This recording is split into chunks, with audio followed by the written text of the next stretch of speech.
మొన్న ఒక చాలా ఇంట్రెస్టింగ్ స్టోరీ విన్నా నేను చెప్తా మీకు. బట్ ఫస్ట్ ప్లీజ్ సబ్స్క్రైబ్ చేసుకోండి. Welcome to desi entropy stories. Adam Sandler ఉన్నాడు కదా, one of the most famous and like the highest paid actors ఒక టైంలో. యాడమ్ శాండ్లర్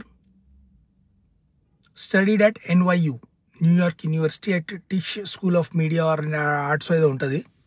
సో ఈ studied in that film school and he was not doing well in class. So అతని professor ఒకసారి ఏమన్నాడంటే, నీతో కొంచెం మాట్లాడేది ఉంది, నువ్వు రా నా వెంబడి అని చెప్పేసి. The professor took him to a pub. అక్కడ కల్చర్ కామన్ అంటే కొంచెం డ్రింకింగ్ ఏజ్కి వచ్చేసరికి professors and students may some times have a drink together. So ఈ took him to the pub and బార్కి తీసుకెళ్ళి అక్కడ మాట్లాడుతుండనమాట.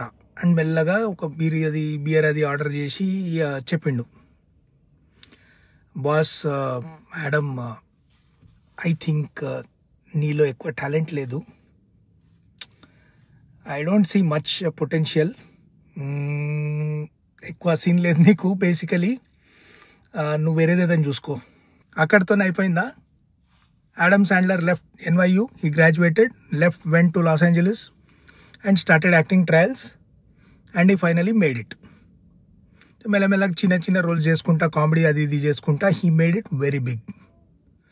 వెరీ బిగ్ అంటే ఎట్లా, like one of the highest paid actors ఆ టైంలో అయిందనమాట. సూపర్ బ్లాక్ బస్టర్స్ వచ్చినాయి 4-5 continuous and heavy paid and all that. అయితే చాలా ఏండ్ల తర్వాత వాళ్ళ ఫ్రెండ్స్తోని he was at some very popular club or pub or whatever. And అక్కడ ఆ క్లబ్లో అతనికి ఆ ప్రొఫెసర్ కనిపిస్తాడు అనమాట. ఎవరైతే బార్కి తీసుకెళ్ళి ఒక బీర్ ఇప్పించి, నీ వల్ల కాదు యాక్టింగ్, వదిలేసాయని చెప్పి అన్నాడు కదా.